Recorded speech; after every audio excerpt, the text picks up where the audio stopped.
इस कहानी के शुरुआत में हमें एक बख्तरबंद पानी के जहाज दिखाया जाता है जिसमें सोल्जर सोने के सिक्कों से भरी पेटियां लोड कर रहे होते हैं। यहाँ गोलीबारी हो रही होती है और ये समय सन 1865 की है जो वर्जीनिया सिटी की है। ये समय अमेरिका में सिविल वॉर का अंत का समय है। कैप्टन जहाज को तेजी से आगे बढ़ाने बोलता है, तभी इनके जहाज में तोप के गोलों से अटैक तेज होने लगता है जिससे इनके जहाज डैमेज होने लगता है। कैप्टन सामने देखता है, सामने हैवी फायरिंग हो रही होती है, इसीलिए कैप्टन जहाज का इंजन बंद करने बोलता है और अपने तरफ से भी फायरिंग रोक देते हैं। सभी अपने अपने जगह पर शांत खड़े हो जाते हैं और इस तरह से ये बख्तरबंद जहाज यहीं पर ब्लॉक्ड हो जाता है। कहानी प्रेजेंट टाइम में आती है। हमें नाइजीरिया देश में WHO यानी वर्ल्ड हेल्थ ऑर्गेनाइजेशन की वैन दिखाते हैं जिसमें डॉक्टर एवा रोहासी और उसके साथी डॉक्टर फ्रैंक को दिखाया जाता है जो यहाँ पर एक पेशेंट को देखने आए होते हैं। वो देखते हैं कीवे के शरीर में एक अलग तरह के बीमारी का लक्षण है। इन्हें यहाँ पता चलता है कि हाल ही में कीवे और उसके पिता मिस्टर वोकोलो माली देश होकर आए हैं। दरअसल माली नाइजीरिया का पड़ोसी देश है। डॉक्टर फ्रैंक उनके पिता के बारे में पूछते हैं। वो लेडी बताती है लाइट हाउस में होंगे, वो वहीं पर काम करते हैं। डॉक्टर एवा थोड़े गुस्से में होती है क्योंकि उन्हें इस तरह के लक्षण वाले और भी केस मिल चुके होते हैं और ये बीमारी किसी महामारी की तरह फैल रही होती है। और अभी तक मिले इन 6 केसों में एक चीज जो सभी में समान होती है वो ये है कि हाल ही में सभी माली देश होकर आए होते हैं। डॉक्टर एवा इस बीमारी की जड़ तक जाना चाहती है और इसके लिए उन्हें माली जाना होगा, लेकिन WHO यानी वर्ल्ड हेल्थ ऑर्गेनाइजेशन इन्हें माली जाने का परमिशन नहीं देता क्योंकि माली में सिविल वॉर चल रहा होता है और WHO अपना और आदमी सिविल वॉर में नहीं खोना चाहता। डॉक्टर एवा कीवे के पिता मिस्टर वोकोलो के ब्लड सैंपल लेने लाइट हाउस जाती है। वहीं समुद्र में हमें लाइफ बोट पर एक आदमी को दिखाया जाता है। एवा देखती है मिस्टर वोकोलो में भी वही लक्षण है। एवा ब्लड सैंपल लेने के लिए अपना बैग लेने जाती है, तभी एक आदमी उस पर हमला करता है। वो समुद्र की तरफ भागती है। वो लोग डॉक्टर को मारने ही वाले होते हैं, तभी वो लाइफ बोट वाला आदमी उसकी जान बचा लेता है। डॉक्टर एवा बेहोश हो जाती है और वो लोग उसका बैग लेकर भाग जाते हैं। जब एवा को होश आती है वो समुद्र के बीच में एक पानी के जहाज में होती है। इस पानी के जहाज का नाम नूमा होता है जिसका पूरा नाम the international under water marine agency होता है जो कि एक खोजी जहाज है। यहाँ पर डक जो हमारी कहानी की हीरो है वो समुद्र की गहराई से एक प्राचीन मूर्ति निकालता है। दरअसल ये वही है जिसने डॉक्टर एवा की जान बचाया था। डक कहता है तुम तो ठीक ठाक हो। वो कहती है तुम्हारी वजह से बची हूँ ना। डक कहता है शुक्र मानो सिर्फ बैग पर बनी, ये बहुत खतरनाक इलाका है। वो कहती है अरे हाँ मैंने अपनी बैग खो दी। डक कहता है जान से ज्यादा कीमती नहीं थी डॉक्टर, वैसे तुम्हारी जान इतनी सस्ती भी नहीं है। और वो अपने काम में लग जाता है और ये इस जहाज का ओनर रिटायर्ड एडमिरल सेंडेकर है। वो एवा को कॉफी ऑफर करता है। अगले सीन में एल डक के पास जाता है और टाई कैसे बांधूं ये पूछने लगता है। डक फोन में बात कर रहा होता है। डक एल को बताता है ओसूडी का कॉल था, लगता है उसे कुछ मिला है। दरअसल ओसूडी डक का एक नाइजीरियन अंडरवर्ल्ड कॉन्टेक्ट होता है जो एंटीक चीजों की स्मगलिंग करता है। एडमिरल म्यूजियम में स्पीच दे रहा होता है और अपने काम के बारे में बताता है जो बीते हुए कल में खो गया है या समय के साथ जिसे हमने खो दिया है। उस इतिहास को ढूंढना और लोगों के सामने लाना यही हमारा काम है। असल में ये किंग बतिन की मूर्ति होती है जो 772 साल पुरानी होती है। यहाँ डक अपने अंडरवर्ल्ड कॉन्टेक्ट ओसूडी से मिलता है जो उसे एक सोने का सिक्का देता है। एडमिरल डॉक्टर एवा को यू मसार से मिलवाता है और बताता है इनका अफ्रीका में काफी बिजनेस है और कुछ माली में भी है। ये कहकर वो वहाँ से चले जाता है। यू मसार कहता है आपको लगता है माली में प्लेग फैल रहा है। एवा कहती हाँ प्लेग ही है और कहती है क्या आप किसी को जानते हैं जो WHO पर दबाव बनाए कि वहाँ एक टीम भेजे। यू मसार कहता है माली का ज्यादातर हिस्सा जनरल कजीम के कब्जे में है। एवा कहती है क्या आप उसे जानते हैं। यू मसार कहता है हाँ वो पहले माली आर्मी में कर्नल थे। एक दिन उन्होंने अपने प्रेसिडेंट पर गोली चला दी और खुद बन गए प्रेसिडेंट और इन्हीं के कारण युद्ध फिर से शुरू हो गई है। एवा पूछती है और देश वही चलाते हैं क्या। यू मसार कहता है आधा इनके पास है आधे का पता नहीं और कहता है लेकिन मैं आपको वार्न कर रहा हूँ उसे ढूंढना आपके लिए बहुत ही डेंजरस है। मैं कुछ लोगों से बात करता हूँ, आखिरकार मैं एक बिजनेसमैन हूँ तो थोड़ा सब्र सब्र कीजिए। एवा को समझ आ जाती है वो कोई मदद नहीं करने वाला, इसीलिए वो अपने रिस्क पर माली जाने का फैसला करती है। डक एडमिरल से पूछता है आपने कभी गोल्डन कॉइन देखा है? एडमिरल कहता है तुम फिर से शुरू मत हो जाना, तुम्हारा इसमें पढ़ना बेकार है। दरअसल एडमिरल को लगता है सोने के सिक्के से भरी टेक्सस जहाज की डूबने की कहानी झूठी है और डक का इसमें इंटरेस्ट लेना एडमिरल को टाइम वेस्ट लगता है। डक कहता है जानता हूँ नहीं देखा होगा, क्योंकि जेफरसन डेविस ने ऐसे 5 सैंपल बनवाए थे और उनमें से 4 सैंपल टॉप जनरल्स को एक एक गिफ्ट में दे दिए थे और उस 5 कॉइन में से सिर्फ 4 कॉइन अभी तक मिले हैं और 5वां कॉइन कभी नहीं मिला, क्योंकि आखिरी कॉइन जेफरसन डेविस ने अपने पुराने मित्र को दिया था जिसका नाम था कैप्टन मेसम्स टूम्स और वो था CSS आयरन टेक्सस जहाज का। और एडमिरल को कॉइन दिखाता है। एडमिरल कहता है ये तुम्हें कहाँ से मिला? डक कहता है ओसूडी से और उसे ये मिला है इंडिग्वे नाम के आदमी से जो लावाजांगा माली में रहता है। डक एडमिरल से लावाजांगा जाने के लिए उसका बोट मांगता है। एडमिरल देने से मना करता है। डक कहता है सिर्फ 3 दिनों के लिए एडमिरल, अगर नाकामयाब हुआ तो इस बारे में मैं कभी बात नहीं करूंगा। दरअसल इस टेक्सस जहाज को लेकर डक बहुत ही रिसर्च किया होता है और उसे बस एक क्लू की जरूरत होती है जो उसे मिल चुका होता है। डक और एल पोर्ट में पहुंचते हैं। वो देखते हैं डॉक्टर एवा और उसके साथी डॉक्टर फ्रैंक अपने पूरे इक्विपमेंट के साथ खड़े हैं। एवा कहती है एडमिरल ने कहा है तुम नदी के रास्ते हमें माली तक ले जाओगे। डक ले जाने से मना करता है लेकिन डॉक्टर एवा उसे कन्विंस कर लेती है। ये सब निकल जाते हैं और इनके ऊपर एक नकाब वाला इंसान नजर बनाया होता है। ये वही नकाब वाला इंसान है जो डॉक्टर एवा के ऊपर हमला किया था। ये नाइजर नदी में जाते हैं जो अफ्रीकी महाद्वीप की तीसरी सबसे लंबी नदी है। डक और एल बात कर रहे होते हैं तभी डॉक्टर फ्रैंक पूछता है कब से तुम दोनों साथ हो? एल कहता है बचपन से। दरअसल ये दोनों बचपन से लेकर आज तक साथ ही होते हैं। दोनों की दोस्ती बहुत अच्छी होती है। एवा कहती है तुम्हारे दोस्त एल ने तुम्हारे बारे में सब कुछ बता दिया है, कैप्टन टूम्स और उसके जहाज के बारे में भी। एवा पूछती है तुम्हें कॉइन मिला? डक कहता है ये ऐसा वैसा कॉइन नहीं है, ये कॉइन कैप्टन टूम्स का है। मेरे पास कैप्टन टूम्स के बेवा का खत है इसके बारे में और साथ ही ठोस सबूत भी। ये लोग लावाजांगा माली पहुंच जाते हैं। यहाँ से डॉक्टर एवा और उसके फ्रेंड को अपने मंजिल की तरफ निकलना है। गाड़ी वाले उन्हें बताते हैं हम जहाँ जा रहे हैं वहाँ कोई लड़ाई नहीं है और कोई प्रॉब्लम भी नहीं। डॉक्टर एवा उनको यहाँ तक छोड़ने के लिए थैंक यू बोलती है और वो चले जाती है।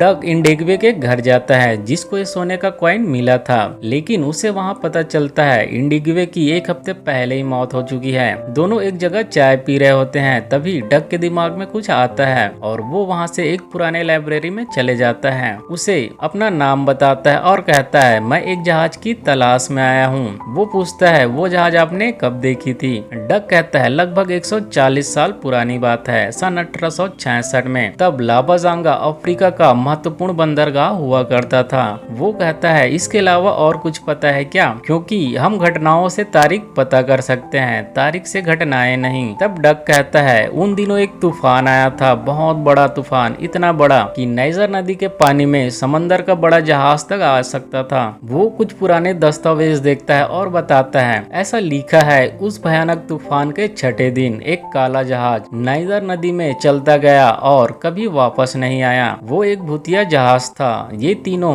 आगे बढ़ते हैं। रूडी नदी में स्कैनर चलाता है। यहाँ यू मसार कर्नल कजीम से मिलने जाता है और उसे एक बंदूक गिफ्ट करता है। कर्नल कजीम कहता है तुम मुझे दाना डाल रहे हो, बोलो तुम्हें क्या चाहिए? यू मसार कहता है आपको मैंने कुछ डॉक्टर्स के बारे में बताया था, मुझे लगता है वो यहाँ माली आ गया है। कर्नल कजीम कहता है मुझे लगा तुम्हारे लोगों ने उन्हें ठिकाना लगा दिया होगा। यू मसार कहता है कुछ प्रॉब्लम्स हो गई थी और कहता है ये बीमारी बड़ी तेजी से फैल रही है और इसका कोई इलाज भी नहीं है और कहता है कुछ दिनों के लिए माली आने जाने वालों पर रोक लगा दो। कर्नल कजीम उसे कहता है अब तुम मुझे बताओगे देश मैं कैसे चलाऊं और कहता है तुम अपना बिजनेस संभालो यू, मैं अपना देश संभाल रहा हूँ। यहाँ स्कैनर सिग्नल पास करता है। एल उसे बाहर निकाल कर देखता है, उसमें लाल काई का परत चढ़ गया होता है। डक कहता है ये लाल काई यहाँ कैसे पहुँचा? तभी रूडी उसका सैंपल लेता है और देखता है कर्नल कजीम की आर्मी उसके तरफ आ रही है। वो आर्मी वाले उन्हें वॉर्न करते हैं और उनके बोर्ड को बंद करने बोलता है और वो डॉक्टर एवा के बारे में पूछने लगता है। डक अपना बोर्ड भगाता है और गोलीबारी में उनके बोर्ड का इंजन फेल हो जाता है। एल पूछता है अब क्या करेंगे करेंगे भाई? डक कहता है पनामा करते हैं। दरअसल पनामा इनका कोड वर्ड होता है और ये अपने फ्यूल टैंक में ब्लास्ट करके उनसे बच जाते हैं और नदी से निकलकर वहीं पास में बने घर में चले जाते हैं। एल कहता है एडमिरल तो पगला जाएगा जब उसे पता चलेगा हमने उसका बोट उड़ा दिया। डक रूडी से कहता है अब हम लोग एसएलआर जा रहे हैं और कहता है वो लोग हमारे पीछे नहीं थे, उन्हें चाहिए था डॉक्टर। मुझे लगता है डॉक्टर एवा जो ढूंढ रही है वो बहुत ही खास होगा। रूडी कहता है मैं बॉर्डर कैसे पार करूंगा, मैंने कोई ट्रेनिंग नहीं ली है। डक कहता है इसे ही ट्रेनिंग समझ लो और कहता है चुपचाप यहाँ अंधेरा होने तक पड़े रहो। वैसे बॉर्डर ज्यादा दूर नहीं है यहाँ से। वहीं ये दोनों ऊंट में बैठकर जिस तरफ डॉक्टर गई होती है उस तरफ निकल जाते हैं। हमें डॉक्टर एवा को दिखाया जाता है जो अपने डेस्टिनेशन तक पहुंच चुकी होती है। वो गांव वाले को आवाज लगाते हैं लेकिन किसी का रिस्पांस नहीं आता। वो एक घर के अंदर जाकर देखते हैं जहाँ सभी लोग उस बीमारी की वजह से मर चुके होते हैं और वो लोग उनका अंतिम संस्कार कर देते हैं। रूडी एक भेड़ से भरी ट्रक में भेड़ों को बीच छुपकर बॉर्डर पार कर लेता है। यहाँ डॉक्टर एवा सैंपल इकट्ठा कर रही होती है और वो पानी की सैंपल लेने के लिए कुएं में उतर जाती है। वो सैंपल ले रही होती है तभी ऊपर गोलीबारी होने लगती है। वो डर जाती है।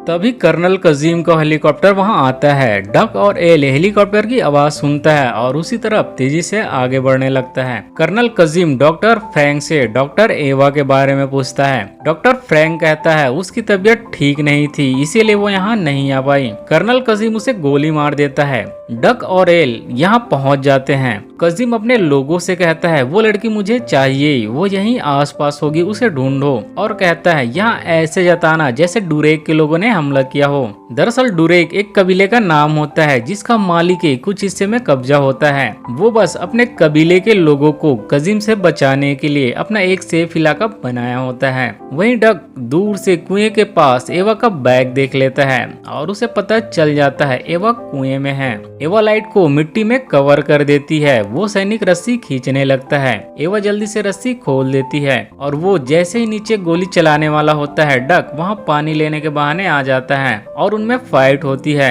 फाइनली वो लोग वहाँ से निकल जाते हैं और 3 घंटे की सफर तय करके ये लोग डुरेक के इलाके में पहुँच जाते हैं। डक कहता है नीचे उतरो और हाथ ऊपर करके धीरे धीरे चलो। ये लोग धीरे धीरे आगे बढ़ने लगते हैं। उतने में वहाँ बहुत सारे डुरेक लोग पहुँच जाते हैं और इन तीनों को अपने सरदार के पास ले जाते हैं। वो पूछता है कौन हो तुम लोग और यहाँ क्यों आए हो? डक कहता है हम कजीम के दुश्मन हैं। वो सरदार कहता है क्या तुम CIA वाले हो? एल कहता है नहीं। तभी डॉक्टर एवा कहती है मैं एक डॉक्टर हूँ, वर्ल्ड हेल्थ ऑर्गेनाइजेशन से मैं एक बीमारी की जड़ ढूंढने आई हूँ। वो सरदार ये बात सुनकर उन्हें अपने साथ ले जाता है जहाँ एक रूम में बहुत सारे बीमार लोग होते हैं। एवा सैंपल टेस्ट करती है और वो हैरान हो जाती है। वो दौड़कर डक के पास जाती है और कहती है ये प्लेग नहीं है, ये एक जहर है। यहाँ इस SLR के पानी में जहरीले पदार्थ है और यही इन लोगों को बीमार कर रहा है। एडमिरल नाइजीरिया के लागोस सिटी में अपने CIA दोस्त से मिलता है और डक के बारे में पूछता है। वो कहता है ऐसा कुछ सुना था अमेरिकी लड़कों के बारे में कि उनके यार्ड के साथ कुछ हादसा हुआ था। एडमिरल कहता है मुझे उन्हें वहाँ से निकालना है। वो एजेंट कहता है मेरे परिक्षेत्र से बाहर है, वैसे मैं देखता हूँ क्या कर सकता हूँ। सरदार डक से कहता है कजीम के लोग तुम्हारे पीछे लगे हैं, कल सूरज निकलते ही तुम यहाँ से निकल जाओ। दरअसल इन्हें डर होता है कहीं कजीम इन्हें शरण देने के कारण इनके ऊपर हमला न कर दे, क्योंकि कजीम की सेना आधुनिक हथियारों से लैस होती है और इनकी सेना उनके सामने कहीं नहीं टिक पाएगी और ये अपने लोगों की जान नहीं गंवाना चाहता।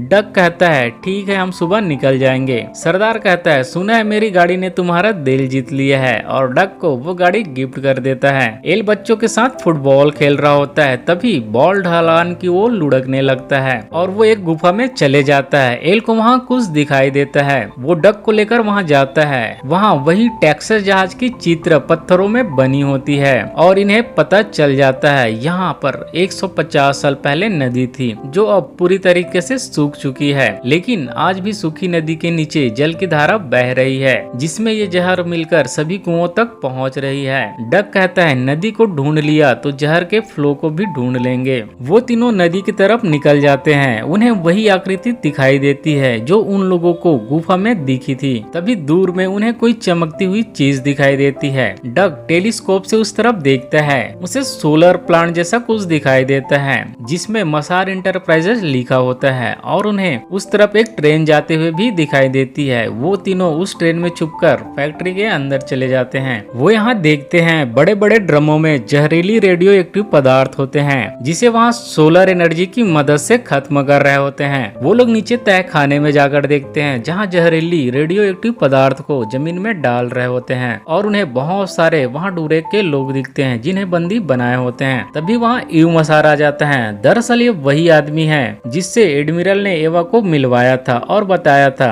इनका काफी बिजनेस है अफ्रीका में और कुछ माली में भी है। वो इन्हें बंदी बना लेता है। वहीं रूडी जो सैंपल अपने साथ लाया होता है उसे चेक करता है और एडमिरल के साथ अमेरिकी एम्बेसी में जाता है और वहाँ के हेड को बताता है नाइजर नदी का पानी जहरीला बन रहा है, अभी फिलहाल माली तक सीमित है। अगर हमने कुछ जल्दी नहीं किया तो ये हमें चपेट में ले लेगा। एक हफ्ते में ये अटलांटिक महासागर पहुंच जाएगा और जब यहाँ खारे पानी से मिलेगा तब इसकी फैलने की रफ्तार दोगुनी हो जाएगी जिससे पानी में ऑक्सीजन की मात्रा तेजी से घटेगी और सारे वनस्पति और जीव जंतु नष्ट हो जाएगा। वो अफसर इनकी बातों में दिलचस्पी नहीं लेता। ईव मसार डॉक्टर एवा को बंदी बनाया होता है और कहता है यह सुविधा विज्ञान का अजूबा है, एक बेहतरीन टेक्नोलॉजी। हम सोलर एनर्जी से दुनिया की जहरीली तत्व को हटाते हैं। डॉक्टर एवा कहती है ये जहरीला कूड़ादान है, तुम जमीन के नीचे की नदी को प्रदूषित कर रहे हो, ये पूरे पश्चिमी अफ्रीका में फैल रहा है। ईव मसार उसे यहाँ से ले जाने के लिए कहता है। दरअसल ये वही नकाब वाला आदमी है जो एवा पर नजर बनाया हुआ था और एक बार उसके ऊपर हमला भी किया था। दरअसल ये ईव मसार का ही आदमी है। वहीं डक और एल को कर्नल कजीम के पास ले जा रहे होते हैं। डक को स्क्रू दिखता है, वो सोने के कॉइन से उस स्क्रू को निकालता है और उस गाड़ी से अपने आप को अलग कर लेता है। गाड़ी में तेज गाना बज रहा होता है इसीलिए कजीम के आदमियों को पता नहीं चलता। ये रेगिस्तान में चलते जाते हैं और हथकड़ी से बंधे होने के कारण ठीक से नहीं चल पाते और इन्हें वो टीन के ढांचे को खींचना पड़ता है। ईव मसार कर्नल कजीम से मिलने जाता है। कजीम कहता है तुम्हारे भेजे पार्सल नहीं आया ईव, लगता है रास्ते में खो गया। ईव मसार कहता है हमें कुछ दिनों के लिए तहखाने में कूड़ा डालना बंद कर देना चाहिए, ये जहरीली तत्व नदी को प्रदूषित कर रही है। कर्नल कजीम कहता है मैं सारे बॉर्डर बंद रखे हैं और बीमार लोग या तो बंदी है या मर गए। वैसे मैंने अपनी पूरी ताकत इस नुकसान को पाने के लिए नहीं लगाया है। अगर तुम चाहो तो बंद कर दो, पर याद रखो मुझे मेरा पैसा मिलते रहना चाहिए। CIA एजेंट एडमिरल को सैटेलाइट तस्वीर दिखाता है और उनमें साफ साफ दिख रहा होता है जो टैंक 4 घंटे पहले अपने जगह में खड़े थे वो 4 घंटे बाद रेगिस्तान की तरफ मूव कर रही होती है। वो कहता है मेरे ख्याल से और गुप्त मंत्रणा की माने तो वो लड़कों को ढूंढ रहे हैं। कर्नल कजीम अपनी पूरी सेना के साथ डक को ढूंढने निकल जाते हैं। वहीं डक और एल की चलते चलते हालत खराब हो जाती है, वो फिसल कर गिर जाते हैं। उन्हें पास में एक छोटा प्लेन दिखता है। डक कहता है लगी 100 की, अंदर टूल किट जरूर है। एल कहता है मैं तुम्हारा हौसला ढीला नहीं करना चाहता भाई, इतनी मुसीबतों में घिरे होने के बाद भी ये डरते नहीं हैं, घबराते नहीं हैं और एक एक कदम आगे बढ़ाते जाते हैं। वो दोनों उस प्लेन को हवा के जरिए चलाने लगता है और खूब मस्ती करते हैं, खूब एंजॉय करते हैं और इनका प्लेन एक घर में जाकर घुस जाता है। वहीं डक एडमिरल को कॉल करता है और बताता है आपका दोस्त ईव मसार अपनी फैक्ट्री से नदी में जहरीली पदार्थ छोड़ रहे हैं। एडमिरल उनसे कहता है अगर जहरीली पदार्थ का रिसाव जल्दी बंद नहीं हुआ तो वो समुद्र में जाकर मिल जाएगा और बताता है कजीम अपनी पूरी फोर्स के साथ तुम्हें ढूंढ रहा है। डक उसे सोने के सिक्के के बदले गाड़ी लेकर डुरेक के सरदार के पास पहुंच जाता है। डक उससे कजीम से लड़ने के लिए मदद मांगता है। डुरेक कबीले का सरदार कहता है हमारे पास उसके जैसा हथियार नहीं है और हमने गरीबी, भुखमरी और बीमारी में अपने बहुत से लोग खो दिए हैं। मैं अपनी और अपने लोगों की जान दांव पर नहीं लगा सकता और वो साथ देने के लिए मना करता है। डक कहता है मैं समझ सकता हूँ और कहता है मेरे पास एक आइडिया है।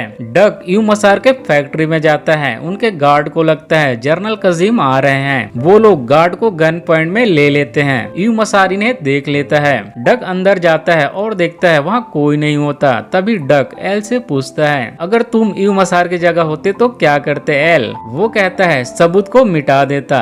डक कहता है पर कैसे? वो कहता है पूरी फैक्ट्री को उड़ा देता भाई। इन्हें समझ आ जाता है ईव मसार पूरी फैक्ट्री को उड़ाने वाला है। तभी डक एल से कहता है पूरी फैक्ट्री उड़ाने के लिए बहुत सारा बारूद लगेगा और जब तक एक सेंटर डिवाइस पूरी प्लांट की सारी एनर्जी को इकट्ठा करके धमाका न कर दे तब तक ये एक्सीडेंट नहीं लगेगा। दरअसल ये लोग नेवी में सोल्जर रह चुके होते हैं, इसीलिए ऐसा कैलकुलेशन लगा पाते हैं। और एल कहता है मैं बारूद ढूंढता हूँ, तुम डॉक्टर को ढूंढो। डुरेक का सरदार अपने पूरे आदमियों को जिनको बंदी बनाया गया था उसे साथ लेकर वहाँ से चले जाता है। वहीं एल किस बॉक्स में बारूद है ये पता लगा लेता है। यूमसार डॉक्टर एवा को अपने साथ हेलीकॉप्टर में ले जाने लगता है, तभी वहाँ पर डग पहुँच जाता है। यूमसार डॉक्टर एवा को गन पॉइंट में ले लेता है, तभी वहाँ पर नकाब वाले आदमी आकर डग के ऊपर हमला कर देता है। इसी बीच डॉक्टर एवा हेलीकॉप्टर से कूद जाती है। एल सारे विस्फोटकों को निकाल लेता है। यूमसार प्लांट को ब्लास्ट करने के लिए सारी एनर्जी को इकट्ठा करता है, लेकिन प्लांट ब्लास्ट नहीं होता और ईव वहाँ से भाग जाता है। वो तीनों वहाँ से निकल जाते हैं। कर्नल कजीम हेलीकॉप्टर से उनके ऊपर फायरिंग करता है। एल कहता है कजीन है, शायद उसे उसकी कार वापस चाहिए।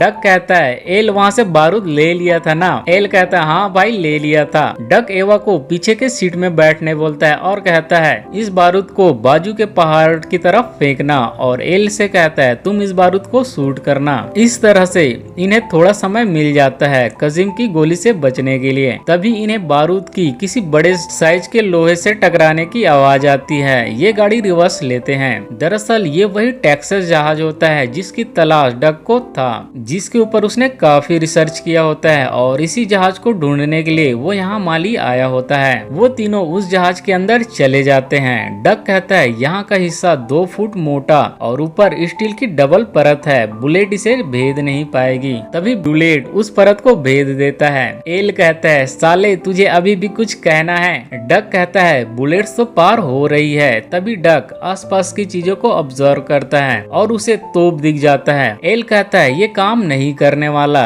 डक कहता है क्यों नहीं? वो कहता है ये हमारे परदादा से भी पुरानी है। डक कहता है एल बस इसका इस्तेमाल नहीं हुआ है। वो कहता है अबे ये कहीं हमें उल्टा ही न उड़ा दे। डक कहता है पर लड़ते हुए मरेंगे ना भाई? वो कहता है हाँ हम उसी लिए तो यहाँ आए हैं, और उसे दरवाजा खोलने बोलता है। वो दरवाजा अंदर से नहीं खुल रहा होता है। एल बाहर गेट खोलने जाता है। कजीम उस पर गोली चलाने लगता है। एल अंदर आकर कहता है अगली बार से साले तू जाएगा। डक कहता है इतनी देर लगा दी। एल कहता है चाय पी रहा था ना मैं। डक कहता है कौन सी, अदरक वाली? एल कहता है हाँ प्लास्टिक बैन हो गया है ना तो कुल्हड़ खोज रहा था। एवा उसे सामने देखने बोलती है। बहुत सारे टैंक इनके सामने आते हैं। डक को पता होता है इतने सारे टैंकों का सामना ये लोग नहीं कर पाएंगे क्योंकि इनके पास लड़ने के लिए कोई हथियार नहीं है और ना ही लोग हैं। डक कहता है अगर हम सांप का फन कुचल देंगे तो सांप खुद ब खुद मर जाएगी। दरअसल इस सेना रूपी सांप का फन कर्नल कजीम होता है और ये लोग कर्नल कजीम को मारने का टारगेट रखते हैं। ये लोग तोप के गोले को और बाती को ढूंढते हैं। वहीं कजीम की आर्मी टैंक से इनके ऊपर गोला दागते हैं। तभी डक को एक सोने का सिक्का दिखता है। वहाँ बहुत सारे सोने का सिक्का होता है। वो लोग तोप की नली को बाहर निकालकर 30 डिग्री ऊपर लेते हैं और सामने कजीम की हेलीकॉप्टर होती है। डक जैसे ही फायर करने के लिए रस्सी खींचता है, रस्सी टूट जाती है। डक एक बार और फायर करता है। तोप का गोला सीधा जनरल कजीम के हेलीकॉप्टर में जाता है, जिससे हेलीकॉप्टर ब्लास्ट हो जाता है और कजीम मारा जाता है। वो तीनों बहुत खुश हो जाते हैं और कर्नल कजीम की सारी सेना अपना हथियार डाल देता है और उनके सामने सरेंडर कर देता है। डुरेक कबीले के लोग ऊपर पहाड़ से जनरल कजीम के मौत का जश्न मनाते हैं। अगले सीन में उस टेक्सास जहाज में मिले सारे खजाने को उसी गुफा में छुपाकर रखे होते हैं जहां एल को उस जहाज का चित्र दिखा था। एडमिरल अपने CIA दोस्त के द्वारा यूमसार को वही प्रदूषित पानी सर्व करवा देता है जिस पानी को पीने के बाद लोगों की बीमारी से मौत हो रही थी। अगले सीन में डक और एवा को दिखाया जाता है। डक कहता है कैसे लग रहा है तू, मैं और ये मोन्टेरे का बीच? वो दोनों खूब मस्ती करते हैं और ये फिल्म यहीं पर समाप्त हो जाती है। यह फिल्म हमें सिखाती है हमें हार नहीं माननी चाहिए। कैसे डक और एल कैद में होने के बाद भी हाइपर नहीं हुआ और कैसे छूटा और उन्हें टूल किट मिला जिससे वो अपने हथकड़ी निकालकर उस पुराने प्लेन की राइड का मजा लिया। जनरल कजीम की सेना से घिरे होने के बाद भी घबराया नहीं और उनसे सामना करने के लिए आसपास की चीजों को ऑब्जर्व किया जिससे उन्हें तोप दिखा और उसकी मदद से उन्होंने कर्नल कजीम को परास्त किया। कभी कभी हम भी किसी ऐसे सिचुएशन में घिर जाते हैं जिसका सॉल्यूशन आस पास ही होता है, लेकिन लेकिन हम ऑब्जर्व नहीं कर पाते। उम्मीद करते हैं ये कहानी आपको पसंद आई होगी। Thank you for watching.